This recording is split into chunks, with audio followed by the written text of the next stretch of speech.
So I'll begin with a quote. So as Bruno Latour wrote, salvation through science comes only in a world deprived in advance of any means to become moral, reasonable, and learned. But in order for the theory of science to take the place of an explanation about the work of the sciences, a no less absurd theory of the social world has to take the place of analysis of public life. So modern politics increasingly finds itself at the intersection of the two distinct worlds, science and public opinion.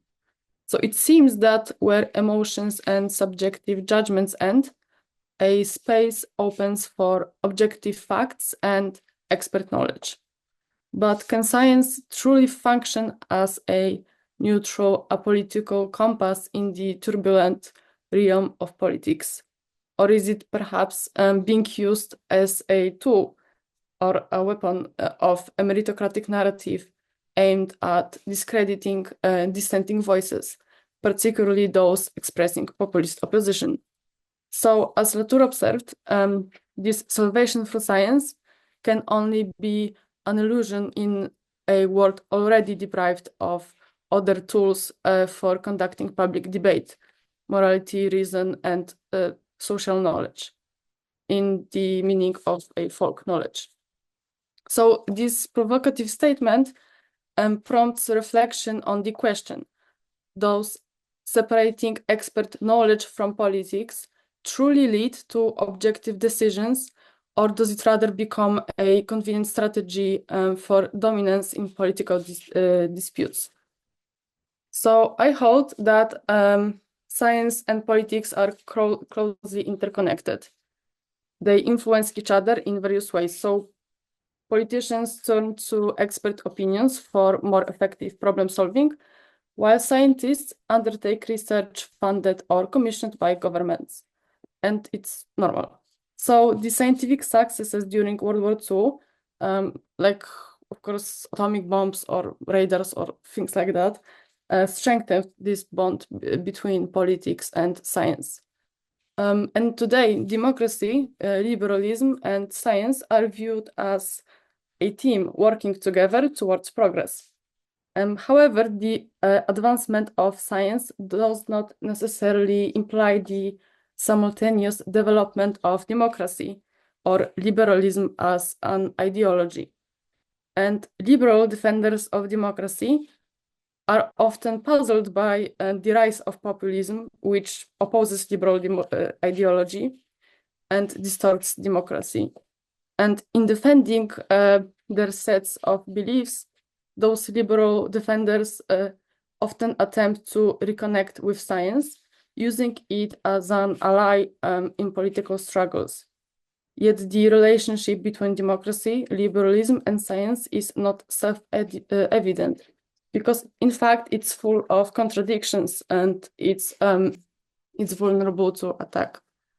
So if science continues to be seen as a political ally of liberalism, its current form will be targeted by its opponents. So science is inherently transnational and elitist. For many years, scientists have been working on an international level, striving for truth and scientific progress. Its elitism, on the other hand, lies in the fact that it follows specific standards and norms, and not everyone can be an expert. It also takes a lot of cognitive work to become one. So a scientific expert, by definition, must possess certain qualities that set them apart from a layperson. So the definition of an expert is highly complex and nuanced. So for now, I will settle for an imperfect approach that says that an expert is someone with expert knowledge. I know it's not that complicated or interesting, but for now it must suffice. So this person does not necessarily have to be a scientist, but for purposes of this talk, I will focus on experts who are also scientists. Experts have dedicated significant time to mastering a narrow field, possesses the right tools, and have experience in scientific practice. So for the concept of an expert to make any sense, it must be exclusive. So it is both normal and desirable for experts to operate beyond national borders. If scientists are closing themselves in their country, it's seen as something that they shouldn't really do. So international travel, collaborations, and publications in foreign journals are highly welcomed.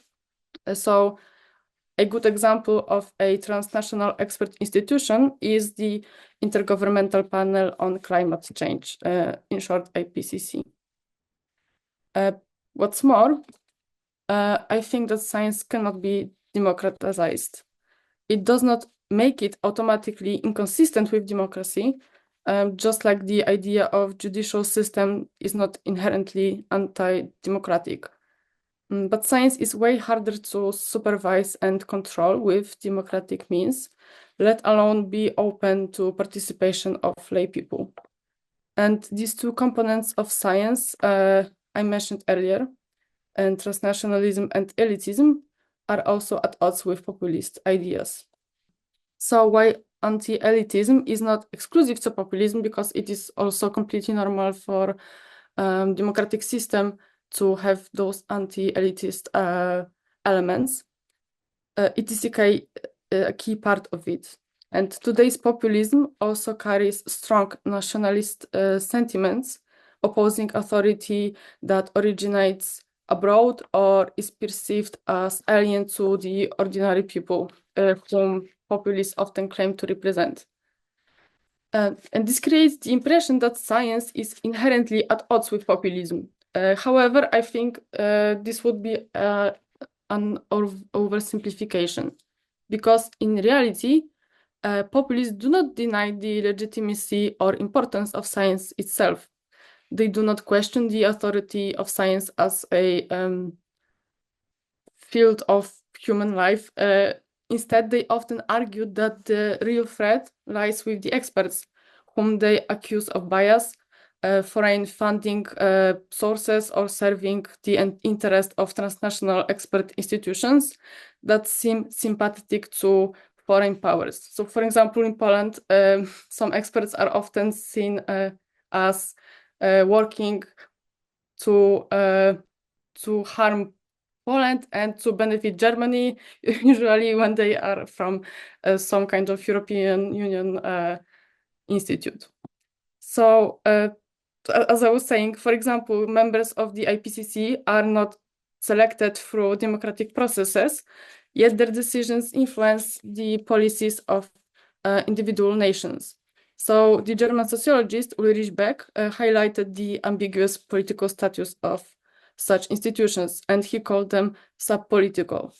And that means that those institutions work under traditionally understood political sphere, but they have real influence on politics of countries. So populists, therefore, attack this transnationalism and elitism that are intrinsic to science, but they do so for political purposes. And really, there is no single clear formula for how this is done, because it depends heavily on the context. However, a common trend can be observed, because populists tend to favor experts who work for the state and do not belong to what they perceive as entrenched elite. So, for example, in 2020, Radosław Fogel, who was then a spokesperson for then Poland's ruling party, Law and Justice, he defended the government's approach for not hiring independent experts for certain projects and policies. The Law and Justice government was focused on economic initiatives like increasing social benefits and infrastructure projects that required cohesion between policymaking and execution. And according to Fogel, hiring independent experts might risk disruptions in implementing these economic programs if the advice from such experts conflicted with the government's political or fiscal strategies. So you can see the title of article here. It says Deputy Spokesperson for PIS, it's short from Prawo i Sprawiedliwość, Law and Justice. He said, we don't hire experts because when we did, they didn't want to implement our programs. So I think it sounds stupid, but maybe it's one way of implementing someone's political program. So it is not surprise that such an approach can provoke sharp reactions, and this the thing that this person said was not really embraced in Poland by liberal by people who don't like Law and Justice Party. So, for example, Jason Brennan, who is a proponent of epistocracy, which is the rule of knowledgeable, he pointed out that research shows that most citizens lack basic knowledge about politics. So they don't know how much is spent on defense, what the unemployment rate is, or what stance a given politician holds on issues like abortion. So while these facts can be easily checked online, for example, the situation becomes more complicated when citizens must choose between two politicians. For example, one supporting free trade and the other advocating protectionism. So according to Brennan, making an informed choice requires knowledge of economics, which most citizens do not possess. And Brennan aligns with the tenet of authority formulated by David Estland, which asserts that simply being an expert does not automatically justify imposing authority over those who lack knowledge. However, Brennan also introduces a complementary anti-authority tenet, which holds that individuals without sufficient knowledge should likewise not have the right to impose political power on others. So Brennan is famously anti-democratic, but his views on who should rule are not unique. I often hear that when someone says something stupid, the other person often reacts with, this person has the right to vote, as if being, I don't know, stupid or not knowing some things meant that you shouldn't create your political sphere in your country. So there's that. And what irritates liberal Democrats the most is often the questioning of expert opinions, which they see as their political allies. However, the issue lies in their often naive perception of science.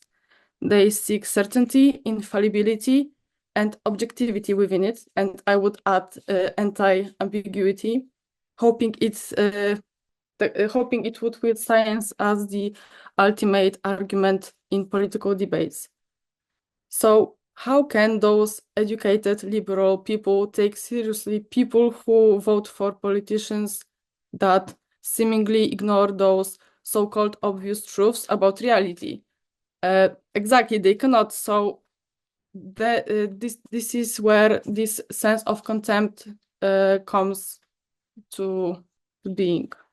So the most interesting part is that according to public opinion research, trust in science and scientists hasn't declined significantly.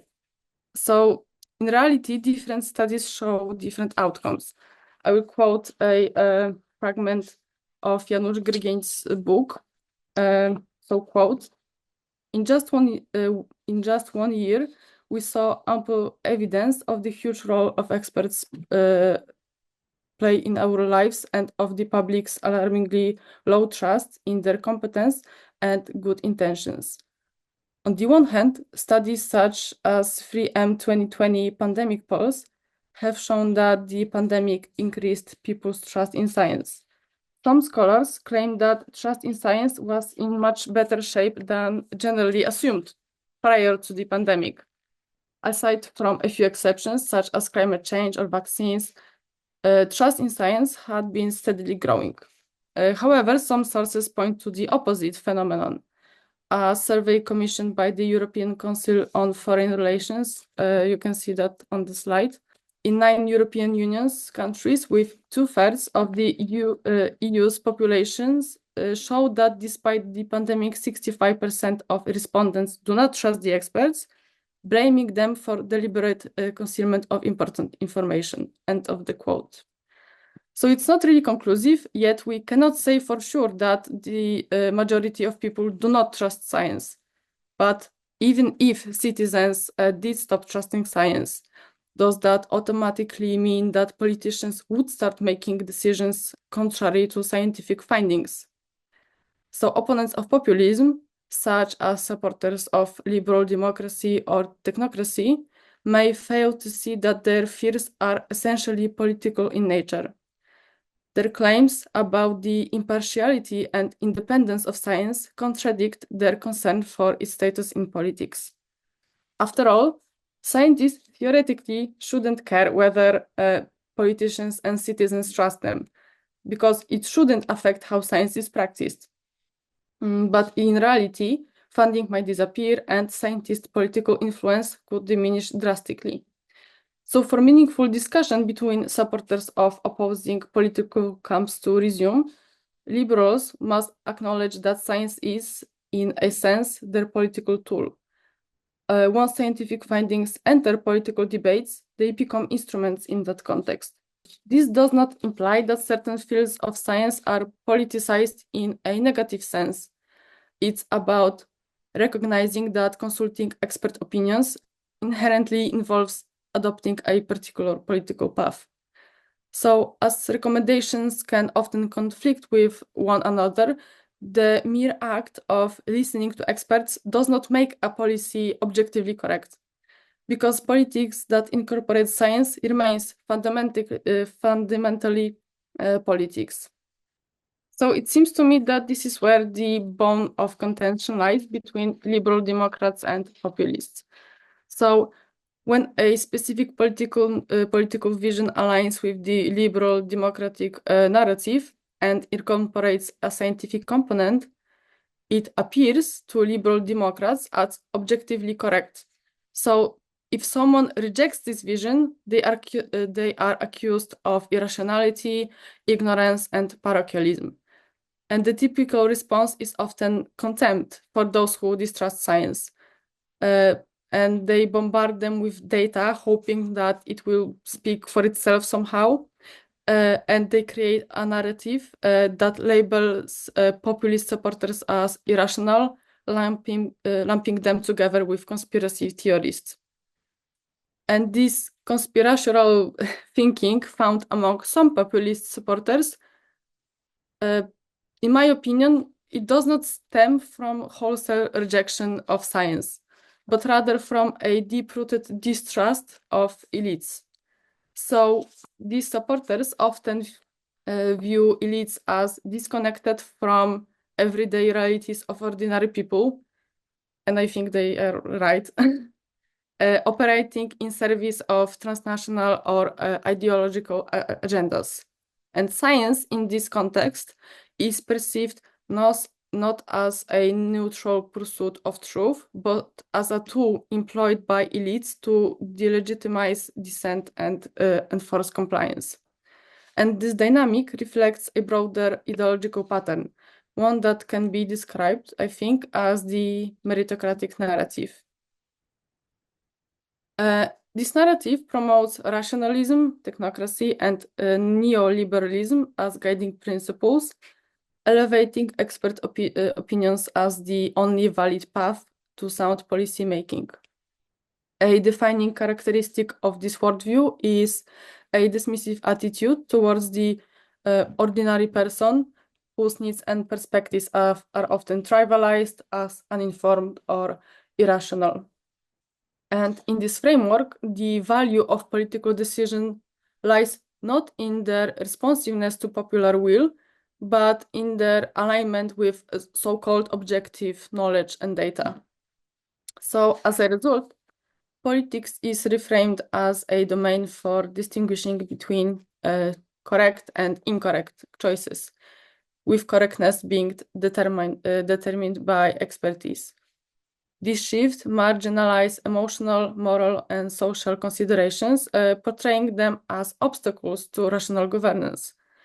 Such an approach not only alienates those outside the expert class, which is majority of people, but also deepens societal divides, as it suggests that meaningful participation in political life requires specialized knowledge beyond the reach of most citizens. In this approach, whether a given choice is good or bad is not defined by any moral theory, because only the outcomes are assessed. A good decision is one that is wise and based on rational considerations, preferably rooted in science. And a bad decision, on the other hand, is one made under the pressure of public opinion or emotions, which are often viewed as almost the same. And this leads to classic yet extremely harmful distinction between the realm of reason, science, and facts, and the realm of emotion, everyday knowledge, and values. And transposing this onto politics makes it simply a sphere for solving problems, which are to be defined by, of course, those deemed suitable for the task, namely all manner of experts. However, this approach ignores the fact that such problems are never given in themselves, because defining what constitutes a problem, as well as how to solve it, is a political issue in itself. Various democratic parties and factions are not just there to propose solutions to problems, but also to define them. So, for example, economic decisions are not purely economic, as Jason Brennan thinks, because every choice in economic policy has social consequences and impacts international politics. This could imply that even broader knowledge is necessary. No one, including experts, can attain such comprehensive knowledge. So, in summary, what meritocratic narrative proposes is, in my opinion, a vision of post-politics that ignores the complexities of social reality and the multitude of worldviews. And again, this anti-ambiguity comes in the view. So I believe this technocratic post-political vision is what irks populist proponents the most, and as a result, complicates society more. This does not mean, of course, that we should completely remove experts from politics, because their role is invaluable and they have helped us many times. But what happens when experts disagree with each other? So the recent classic example is, of course, the pandemic.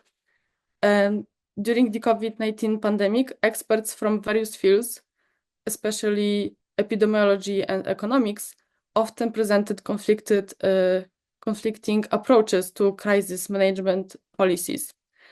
So epidemiologists focused on limiting the spread of the virus, recommending strict lockdowns, social distancing, mass vaccinations, etc. And economists, on the other hand, warned that such means could lead to serious economic damage, such as increased unemployment, business closures, and market crashes. And they were advocating for a more balanced approach. And this conflict was particularly evident in decisions regarding the length and intensity of lockdowns. Epidemiologists pointed to the need to limit social contacts to protect healthcare system from being overwhelmed. Conversely, economists called for the swift lifting of restrictions to minimize long-term economic impacts. And this inconsistency influenced government decisions, which had to balance public health protection against preventing an economic crisis. So who is competent in such cases to choose between recommendations? Citizens, politicians, or experts? If experts, which ones? So according to Brennan's anti-authority tenet, do economists have the right to impose their authority on us, given their lack of knowledge about epidemiology? Or should epidemiologists refrain from issuing recommendations in light of their lack of economic expertise? So it is not surprise that politicians chose those recommendations that just fit their policies. And they were, of course, criticized by their opponents, no matter what they chose, really. So another example, somewhat older, but having a significant impact on current politics in Poland, is the so-called shock therapy aimed at political, economic, and social transformation that began in Poland in the 1980s. A series of neoliberal reforms, part of the Balcerowicz plan, led to inflation, a decline in wages, and the devaluation of the zloty.